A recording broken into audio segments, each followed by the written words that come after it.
Et voilà, donc l'heure est venue pour notre partie débat et nous a rejoint par téléphone Dr Raouf Ghafar, analyste économique. Bonjour. Alors justement, on est en train de voir un sujet concernant cette nouvelle initiative que va entreprendre l'Égypte dans la fabrication de voitures. Alors, il faut dire que ce n'est pas la première fois que l'Égypte s'essaye de la fabrication de voitures. On se souvient très bien, il y a très longtemps, du projet ambitieux du président Gamal Abdel Nasser quand il voulait faire une voiture 100% égyptienne et c'était un projet qui avait duré une année ou deux et qui était appelé Ramsès, si mes souvenirs sont bons, mais qui malheureusement n'avait pas trouvé de succès qu'il fallait. Aujourd'hui, on se lance dans une autre fabrication avec bien évidemment le covoiturage d'une grande société chinoise pour fabriquer des voitures électriques. Alors nous sommes dans l'écologie. Qu'est-ce qui pourrait faire que cette fois-ci, nous arrivions à mettre en place ce projet? Bon, si on parle du passé, c'était comme vous l'avez dit, c'était une initiative. Peut-être à l'époque, nous n'avions pas tout ce qu'il fallait pour que cette production continue. Mais ça a été suivi par une production avec une joint venture avec une société italienne. Et on a continué à la production de la voiture neutre pour de longues années.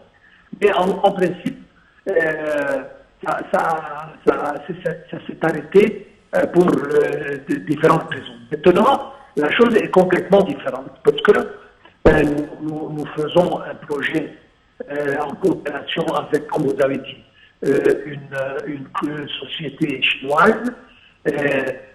Nous bougeons et nous nous dirigeons vers les énergies propres, vers la réduction de l'utilisation des carburants, etc.,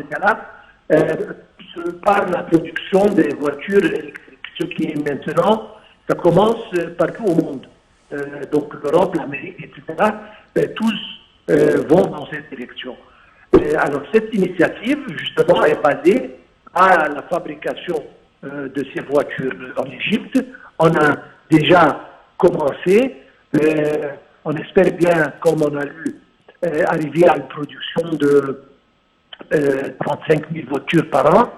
Mais en principe, on va commencer les expériences et on va essayer ces voitures pour des distances assez raisonnables et pour voir si jamais on a besoin de faire des modifications, etc., pour adapter au climat égyptien, etc., etc.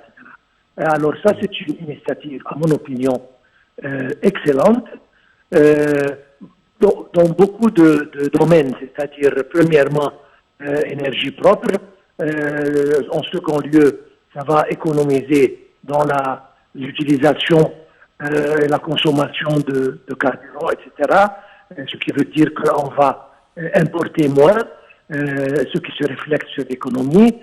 En troisième lieu, ça c'est le futur.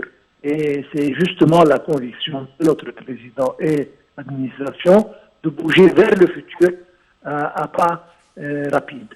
Et c'est ça, justement, cette initiative.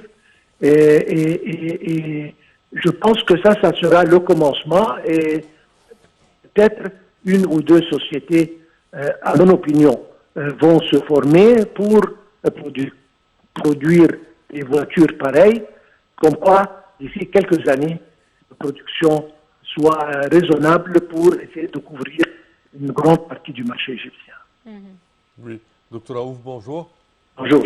Alors, également, si on parle du segment du consommateur égyptien qui sont l'objectif d'une telle voiture, on parle d'une voiture bon marché, une voiture d'un prix réduit pour le marché égyptien et en même temps qui a cet atout de consommer moins pas de carburant, mais de l'électricité qui vaut dans le marché un coût inférieur au coût du carburant. C'est ça. C'est-à-dire, nous remarquons maintenant que la priorité que donne le président, c'est pour l'individu égyptien, pour la personne égyptienne, donc le citoyen égyptien. Et pour essayer de lui offrir tout ce qu'il veut, entre autres, voilà, bien que beaucoup de monde regarde les voitures comme un produit de luxe, mais moi je vois que ça devient de plus en plus important et essentiel. Alors, comme vous l'avez bien dit, c'est un produit qui va être au marché très prochainement, avec un prix raisonnable et avec un coût disons, de fonctionnement assez bon marché, et il sera disponible pour tout le monde. Probablement, il y aura des initiatives pour vendre ces voitures sur des délais de beaucoup de années, etc., pour donner la possibilité à un grand nombre d'Égyptiens d'utiliser ce genre de produit. C'est-à-dire les bénéfices sont nombreux. On parle de, comme vous l'avez dit, réduction de l'utilisation du carburant. Par conséquent, l'environnement va jouir de ça. D'autre part, l'importation des carburants va diminuer, ce qui se reflète sur l'économie. Et puis, l'usage de ces voitures va être probablement très, disons, général, de façon à ce que les stations de remplissage, les stations de chargement, etc., seront disponibles partout. Et ça sera une méthode de transportation très convenable et très raisonnable pour le citoyen égyptien. C'est vrai qu'il y a toute une infrastructure à mettre en place pour que ce projet puisse réussir.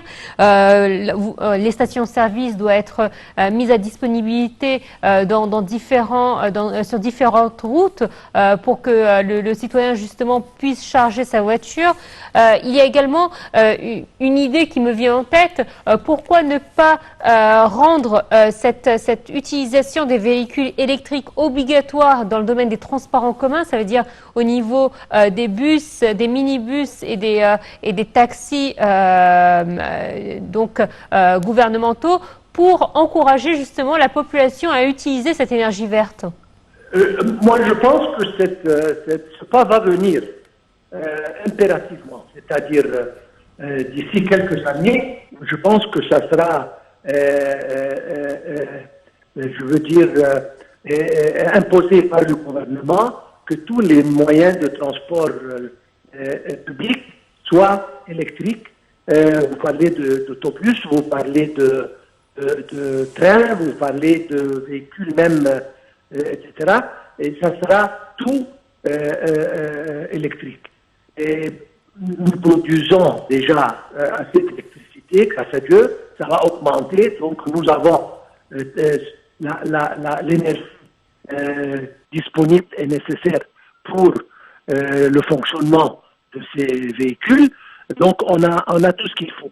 Vous avez dit c'est une infrastructure étendue, oui, qui va couvrir tout le territoire égyptien sur le plan station de chargement, etc.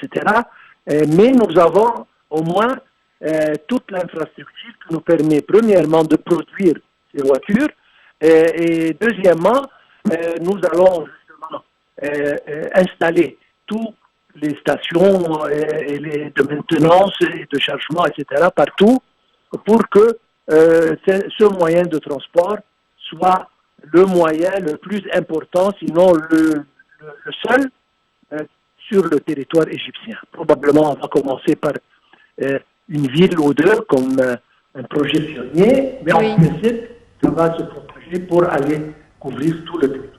Docteur Raouf Ghafar, merci à vous de votre participation à notre programme Bonjour Égypte.